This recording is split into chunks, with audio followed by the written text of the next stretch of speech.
Hello students, welcome back to WBGSC. আজকে আমরা class 9-এর প্রশ্নবিচিত্রা যে ইংরেজি পোর্শন রয়েছে সেখান থেকে মধ্যশিক্ষা পর্ষদ নমুনা প্রশ্নপত্রটা করব।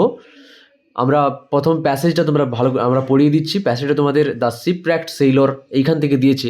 আমরা প্যাসেজটা লাইন বাই লাইন পড়িয়ে দিচ্ছি, তোমরা দেখে নাও, তারপর কোশ্চেন অ্যান্সারগুলো করো। যদি কারোর প্যাসেজটা ভালো করে পড়া হয়ে থাকে সে স্কিপ করতে পারো। ঠিক আছে, চলো শুরু করা যাক। On September 30, 1659, miserable Robinson Crusoe, being shipwrecked during a violent storm, came on shore on this dismal island. September 30, 1659 সালে আমি দুর্ভাগা রবিনসন এক ভয়ঙ্কর ঝড়ের সময় জাহাজ ডুবির শিকার হয়ে এই ভয়ানক দ্বীপে তীরে এসে পৌঁছলাম। I call it land of despair. আমি একে হতাশার দ্বীপ বলে ডাকি। I was almost dead and the rest of my ship company was drowned. আমি একেবারে মৃত হয়েছিলাম এবং আমার জাহাজের বাকি সবাই ডুবে গিয়েছিল। I had neither food, house nor clothes. আমার কাছে কোনো খাবার নেই, বাড়ি, কাপড় কিছুই নেই। I feared I would be devoured by wild beast. আমি ভয় পেতাম যে বন্য জন্তুরা আমাকে খেয়ে ফেলবে। হোয়েন নাইট কেম, যখন রাত হলো, I slipped in a tree for fear of wild creatures. আমি বন্য প্রাণীদের ভয়ে একটা গাছে ঘুমালাম। সারা রাত বৃষ্টি পড়ছিল। It rain all night. সারা রাত বৃষ্টি পড়ছিল। The rain continued through the next day with the gust of wind. পরের দিনও বৃষ্টি বাতাসের সঙ্গে চলতে লাগলো। Only a wrecked of ship was to be seen at low water. শুধু আমার জাহাজের ধ্বংসাবশেষের কম জোয়ারের সময় দেখা যাচ্ছিল, বা জলের উপরে লো ওয়াটার, নিচু জলের উপরে আমার জাহাজের একটু ধ্বংসাবশেষ দেখা যাচ্ছিল।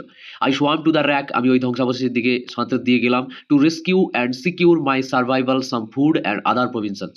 বেঁচে থাকার জন্য কিছু খাবার এবং অন্যান্য সামগ্রী উদ্ধার করার জন্য। I was able to collect some wood, cable, string, a knife, nail and a gum. আমি কিছু কাঠ, তার, দড়ি, একটি ছুরি, পেরেক এবং একটি বন্দুক সংগ্রহ করতে পেরেছিলাম। I also collected a hammock and some canvas with which I made a tent. আমি একটা দোলনা, কিছু ক্যানভাস সংগ্রহ করলাম যার সাহায্যে আমি একটা তাঁবু তৈরি করলাম। I got some ink paper. আমি কিছু কালি ও কাগজ পেলাম। I also found some money. আমি কিছু টাকাও পেলাম, but they were useless to me in this barren island. সেগুলো আমার কাছে একেবারেই কি ছিল, কাজে কোনো আসছিল না বা একেবারেই মূল্যহীন ছিল এই দ্বীপে। I was some hundred leagues out of the ordinary course of the trade of mankind. আমি সাধারণ মানুষের বাণিজ্য পথ থেকে কয়েক শত লিগ দূরে ছিলাম। I was convinced I had to spend the rest of my life alone in this wild desolated island. আমি নিশ্চিত হয়ে গিয়েছিলাম যে আমাকে জীবনের বাকি অংশটা এই বন্য নির্জন দ্বীপে একা একা কাটাতে হবে। I search long for a place for safe habitation. আমি দীর্ঘ সময় ধরে একটি নিরাপদ থাকার জায়গা খুঁজছিলাম। I found a little plain on the side of a rising hill. আমি একটা উঁচু পাহাড়ের পাশে একটি ছোট্ট সমতল জায়গা পেলাম। On the rocky wall of the hill there was a hollow place or in like entrance to a cave. পাহাড়ের পাথুরে দেওয়ালে একটি গুহার প্রবেশপথের মতো একটা ফাঁকা জায়গা ছিল। On the flat of the green just before this hollow I resolve to pitch my tent. আমি এই ফাঁকা জায়গার একটি সামনের সমতলে সবুজে আমি আমার তাঁবু খাটানোর সিদ্ধান্তটা নিলাম। I cut the wood I collected into stakes. আমার সংগ্রহ করা কাঠগুলি দিয়ে খুঁটি হিসেবে কেটে নিলাম। I drove them into the ground in a semi circle around my tent. আমি সেগুলোকে আমার তাঁবুর চারপাশে আধা বৃত্তাকারে মাটিতে পুঁতে দিলাম। The stake stood 6 inches apart each other. খুঁটিগুলি একে অপরের থেকে 6 ইঞ্চি দূরে দাঁড়িয়েছিল। I put the cables I had rescued from the ship around the stake in the manner of a fence. আমি জাহাজ থেকে উদ্ধার করা তারগুলি খুঁটির চারপাশে বেড়ার মতো জড়িয়ে দিলাম। I used a short ladder to over the fence. আমি বেড়ার উপর দিয়ে যেতে একটা ছোট মই ব্যবহার করলাম। ওয়ান্স ইন, যখন আমি ভেতরে ঢুকে আসি, আই উইথড্র দ্য ল্যাডার। আমি মইটাকে তুলে নিতাম আফটার মি, আমার সঙ্গে, সো দ্যাট, যাতে করে I was completely fortified against the world outside. যাতে করে আমি বাইরের পৃথিবী থেকে সম্পূর্ণভাবে নিরাপদে থাকতে পারি। Into this tent I brought all my store and provisions. এই তাঁবুর মধ্যে আমি আমার সমস্ত সরঞ্জাম এবং রসদ নিয়ে বা আমার বেঁচে থাকার সমস্ত জিনিস নিয়ে ফিরে এলাম। এবার দেখো, choose the correct answer from the given alternative এখান থেকে দিয়েছে। Robinson Crusoe went to that island in the year of 1659। হ্যাঁ, রবিনসন ক্রুজও ওই দ্বীপে 1659 খ্রিস্টাব্দে গিয়েছিল। He fear that he would be killed by wild beasts, তার ভয় হয়েছিল তাকে বন্যজন্তুরা হত্যা করবে। Robinson Crusoe secured some food and provision from the wrecked of ship. Robinson Crusoe কিছু খাবার এবং অন্যান্য সরঞ্জাম সংগ্রহ করেছিল জাহাজের ধ্বংসাবশেষ থেকে। To make a tent he found a little plain on the side of a rising hill, তাঁবু বানানোর জন্য সে একটা ছোট্ট সমতল খুঁজে পেয়েছিল একটা উঁচু পাহাড়ের পাশে। To go over the fence Robinson Crusoe used a short ladder, বেড়া পার হওয়ার জন্য বা ওই বেড়াটা পেরিয়ে যাওয়ার জন্য ক্রুজো একটা ছোট মই ব্যবহার করতো। এবার দেখো দিয়েছে তোমাদের complete the following sentences with the information from the passage থেকে ইনফরমেশন নিয়ে এগুলো ড্যাশ পূরণ করতে হবে। তো দেখো প্রথমটা দেখো, at night Robinson Crusoe slept in the tree for fear of wild creature, রাতে রবিনসন ক্রুজো গাছে ঘুমালো কারণ বন্য প্রাণীদের ভয়। He was some 100 leagues out of the ordinary course of the trade of mankind, সে সাধারণ মানুষের বাণিজ্য পথ থেকে 100 লিগ দূরে অবস্থান করেছে বা আছে। The stake stood 6 inches apart from each other, খুঁটিগুলি দাঁড়িয়েছিল একে অপর থেকে 6 ইঞ্চি দূরে। এবারে তোমাদের একটা চার্ট দেওয়া আছে এখানে। প্রথমটা এখানে আমি এখানে কোশ্চেনটা তুলতে ভুলে গেছি। এফেক্টটা তোমাদের দেওয়া আছে, কজ লিখতে হবে, আর একটা কজ দেওয়া আছে, এফেক্ট লিখতে হবে। দেখো প্রথমে এফেক্ট কি দেওয়া আছে, Robinson Crusoe swam to the wrecked ship, Robinson Crusoe ধ্বংসপ্রাপ্ত জাহাজের দিকে সাঁতার কাটলো। তো কারণটা কি হবে, to Crusoe and secure food and other provision from survival, বেঁচে থাকার জন্য to rescue and secure food and other provision for survival, বেঁচে থাকার জন্য খাবার এবং অন্যান্য সরঞ্জাম উদ্ধার করতে। এবার তোমাদের কারণ দেওয়া আছে, he withdrew the ladder after going over the fence, সে বেড়ার উপর দিয়ে যাওয়ার পর মইটি তুলে নিল। কারণ কি, ফলে কি হতো যে he was completely fortified against the outside world, সে বাইরের পৃথিবী থেকে সম্পূর্ণ সুরক্ষিত থাকতো। এবার দেখো তোমাদের কবিতারা দিয়েছে, কবিতারা এখানে দ্য হান্টিং স্নেক থেকে দেওয়া হয়েছে, তোমরা হান্টিং স্নেকটা ভালো করে পড়ে নিতে পারো, আমি এখানে একটু পড়িয়ে দিচ্ছি, তোমরা ভালো করে দেখে নাও। Sun warmed in the late season grass under the autumn's gentle sky, শরতের কোমল আকাশের নিচে শেষ ঋতুর সৌন্দর্যে উষ্ণ। এটার ব্যাখ্যা কি হতে পারে, যে কবি শরতের এক মৃদু শান্ত দিনের বর্ণনা দিচ্ছেন যেখানে গ্রীষ্মের শেষাংশের উষ্ণতা এখনো অনুভূত হচ্ছে। We walked and froze like a half throw pace, আমরা হাঁটছিলাম হঠাৎ থেমে গেলাম। কেন, যে কবি ও তার সঙ্গী হাঁটছিলেন কিন্তু হঠাৎ অস্বাভাবিক কিছু একটা দেখে সেখানে থমকে গেলেন। The great black snake went reeling by, একটা বিশাল কালো সাপ এঁকে বেঁকে চলে গেল।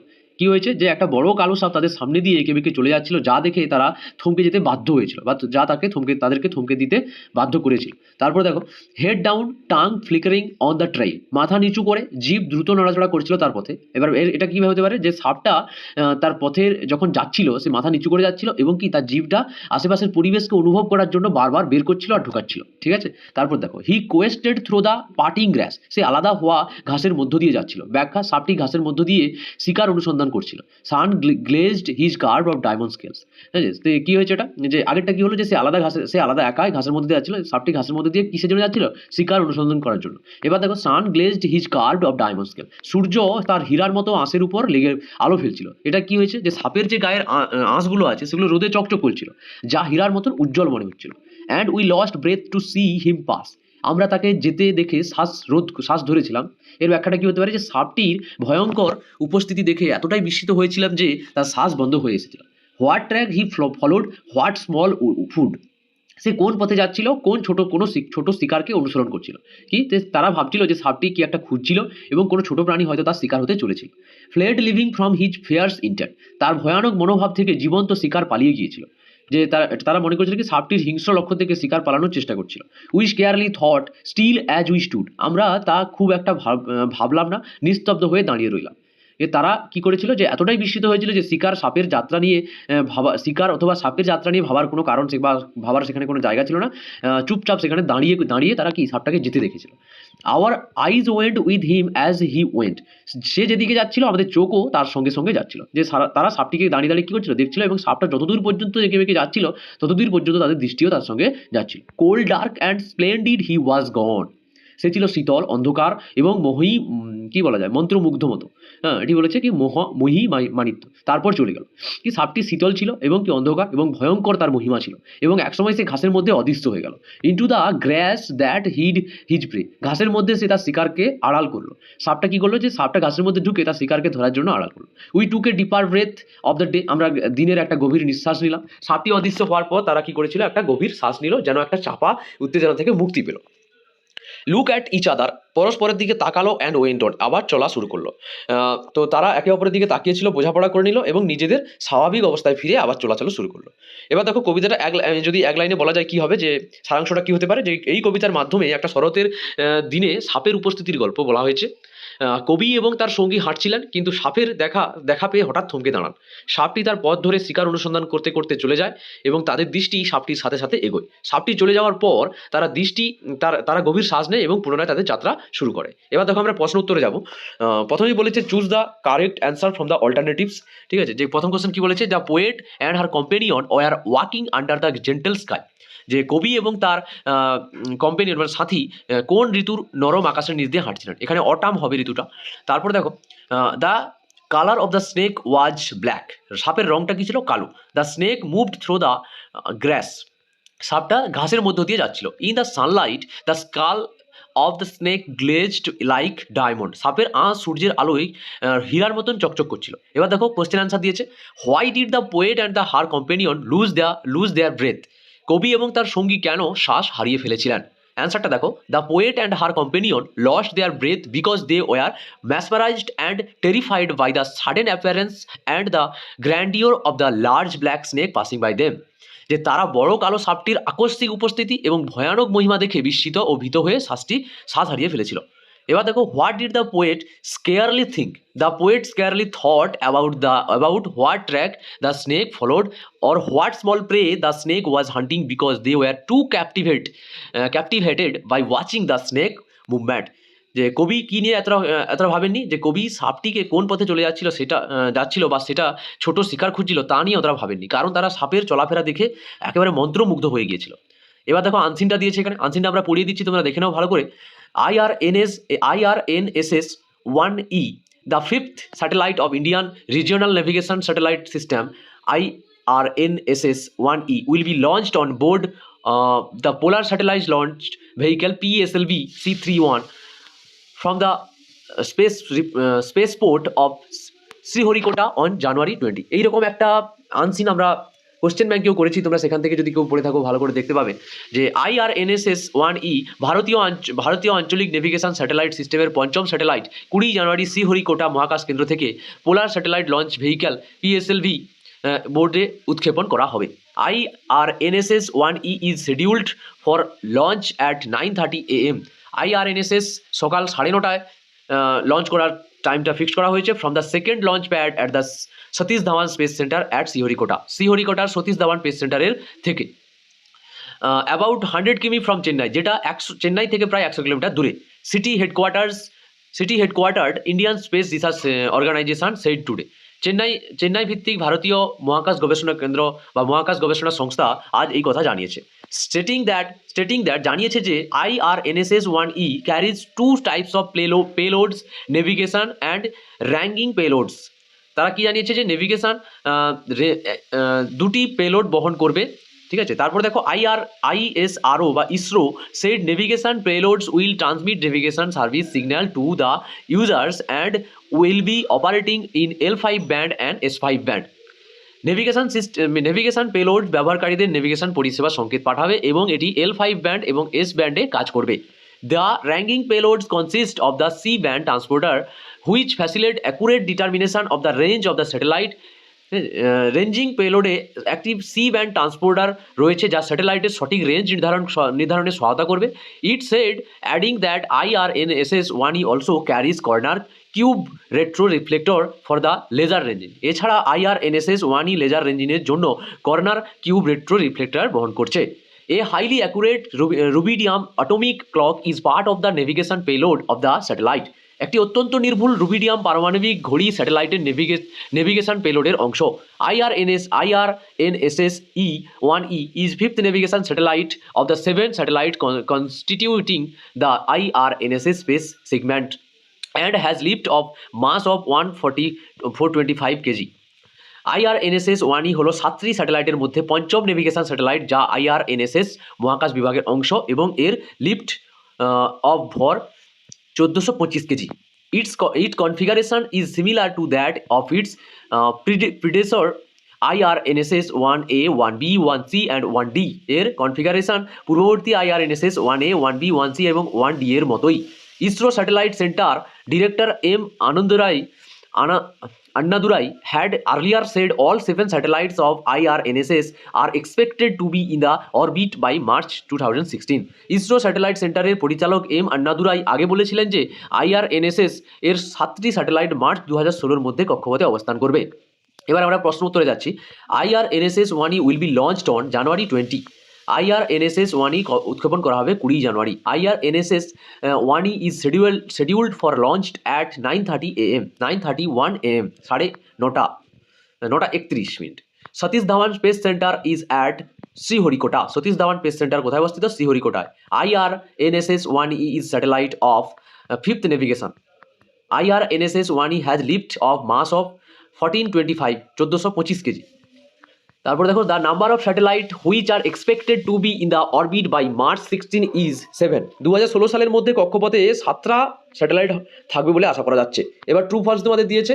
দেখো ISRO said that IRNSS 1E carries 4 type of payloads navigation. এটা ফলস হবে। সাপোর্টিং স্টেটমেন্টটা কি হবে? ISRO said IRNSS 1E carries 2 types of payloads navigation and ranging payloads. ঠিক আছে, তারপরে দেখো এটা সাপোর্টিং স্টেটমেন্ট তোমরা দেখতে পারো। এবার দেখো বাংলা মানেটা ওখানে লেখা আছে, তোমরা দেখে নিতে পারো। পরের কোশ্চেনটা দেখো, navigation payload will be operating in L6 band and S6 band. এটা ফলস হবে। এটা কি বলেছে যে নেভিগেশন পেলোডস L5 ব্যান্ড এবং L6 ব্যান্ডে কাজ করবে। ঠিক আছে, তো এস ব্যান্ডে কাজ করবে। তো এখানে সাপোর্টিং স্টেটমেন্টটা দেখো এখানে 5 আছে কিন্তু ওখানে 6 দেওয়া আছে, তার জন্য এখানে false. One part of the navigation payloads of the satellite is highly accurate rubidium atomic clock. এটা ট্রু হবে। এটা আমরা দেখেছি যে highly accurate rubidium atomic clock is part of the navigation payload of the satellite. ঠিক আছে, তারপরে দেখো এইখানে 4টা দিয়েছে যে fill in the information from the passage. ঠিক আছে, তো একটা স্টেটমেন্ট দুটো দেওয়া আছে, তোমাদের রিজনটা লিখতে হবে। The ranging payloads consist of a C band transporter. Ranging payloads একটি সি ব্যান্ড ট্রান্সপোর্টারে রয়েছে। The to facilitate accurate determination of the range of the satellite. কি করার জন্য? স্যাটেলাইটের সঠিক রেঞ্জ নির্ধারণ করার জন্য। IRNSS 1E carries corner cube retro reflectors. হ্যাঁ, IRNSS 1E corner cube retro reflector বহন করেছে কিসের জন্য? লেজার র্যাঙ্কিং লেজার র্যাঙ্কিংয়ের জন্য। এবার দেখো grammar and vocabulary. Choose the correct answer from the given alternative. তো এখান থেকে তোমাদের কি করতে হবে? অল্টারনেটিভ খুঁজতে হবে। দে আর গোয়িং, এখানে দে আর গোয়িং হবে, তারপরে আই হ্যাড ডান হবে, তারপরে হি হ্যাজ বিন ওয়ার্কিং হবে। এবার দেখো তোমাদের কি দিয়েছে? Underline the clause. এখানে ক্লজ দেওয়া রয়েছে এবং কি করতে হবে? ওই ক্লজটা কি ধরনের ক্লজ সেটা তোমাদের উল্লেখ করে দিতে হবে। তো this is the car which my father had bought yesterday. তো এখানে ক্লজটা কি হবে? Which my father had bought yesterday. এটা রিলেটিভ ক্লজ হবে। এর ব্যাখ্যাটা দেখো, function as an adjective giving more information about the noun. এখানে কার যে আছে, কারটার সম্বন্ধে, এখানে নতুন কার সম্বন্ধে কেনা হয়েছে, তার জন্য এখানে অ্যাডজেক্টিভ বা রিলেটিভ ক্লজ হবে। It is raining so we should stay at home. তো এখানে ইট ইজ রেইনিংটা ইন্ডিপেন্ডেন্ট ক্লজ বা main clause. So we should stay home এটা ডিপেন্ডেন্ট ক্লজ বা সাবঅর্ডিনেট ক্লজ। তারপর দেখো they know that he is an honest person. এটা ক্লজটা কি হবে? That he is an honest person, noun clause হবে এখানে। ঠিক আছে, তারপর দেখো change the sentence according to the instruction. তো ইনস্ট্রাকশন অনুযায়ী সেন্টেন্সগুলো চেঞ্জ করতে বলেছে। Ritu is beautiful and she is also intelligent. তো এখানে দুটো সাবজেক্ট অবজেক্ট ভার্ব রয়েছে দুটো করে, তার জন্য এটা কি কম্পাউন্ড সেন্টেন্স আছে, কিন্তু আমাদেরকে সিম্পল সেন্টেন্স প্রকাশ করতে হবে। The Ritu is both beautiful and intelligent. We must eat to live. এটা চেঞ্জ ইন্টু কম্পাউন্ড, মানে দুটো সেন্টেন্সই ভাগ করতে হবে। তো we must eat or we can not live. আমাদেরকে খেতে হবে, নাহলে আমরা বাঁচতে পারবো না। I had lost my purse but I have found it. এটা কি করেছে? এটা বলেছে কমপ্লেক্স সেন্টেন্সে পাস করতে বলেছে। তো এটা কম্পাউন্ডে আছে, although I had lost my purse I have found it. ঠিক আছে, তারপরে দেখো এখানে তোমাদের যে 8 নম্বর কোশ্চেনটা যেটা দিয়েছে সেটা হচ্ছে তোমাদের আনসিনের প্যাসেজ থেকে মিনিং খুঁজে লিখতে হবে। তো প্রথমে দিয়েছে the movement of ship or aircraft. তো এয়ারক্রাফটের চলাচল বা জাহাজের চলাচল, এটা হবে নেভিগেশন। তো নেভিগেশন মূলত উড়োজাহাজ বা অন্যান্য যানবাহনের অবস্থান নির্ধারণ এবং তাদের গমনাগমনের পরিকল্পনা ও নিয়ন্ত্রণ করার প্রক্রিয়াকে বোঝায়। এটি পথ খোঁজা বা নির্দিষ্ট গন্তব্যে পৌঁছানোর পদ্ধতি হিসেবে ব্যবহার করা হয়। ঠিক আছে, তারপর দেখো সেন্ড ফরওয়ার্ড থেকে হবে ট্রান্সমিট। এটা প্রেরণ করা। ট্রান্সমিট কথার অর্থ কি? যে এটা হচ্ছে কোনো কিছু প্রেরণ করা বা পাঠানো বোঝায়, যা সাধারণত সংকেত বা বার্তা পাঠানোর ক্ষেত্রে ব্যবহার করা হয় এক জায়গা থেকে অন্য জায়গায়। তারপর দেখো মেক ইজি, এটাতে ফ্যাসিলিটেড, তো সহজ করে তোলা। এই শব্দটি কিসের জন্য ব্যবহার করা হয়? যে কোনো কিছুকে সহজ বা মসৃণ করতে সহায়তা করে। এরপর আছে এক্সাক্ট থেকে হবে অ্যাকুরেট বা সঠিক। ঠিক আছে, এটা নির্ভুল বা ভুলহীন, যা কিছু সম্পূর্ণ সঠিক বা কোনো ত্রুটি ছাড়া একটি নির্দিষ্ট ফলাফল প্রদান করে। তো আমাদের এই ভিডিওটা ভালো লেগে থাকলে তোমরা লাইক শেয়ার কমেন্ট করতে পারো।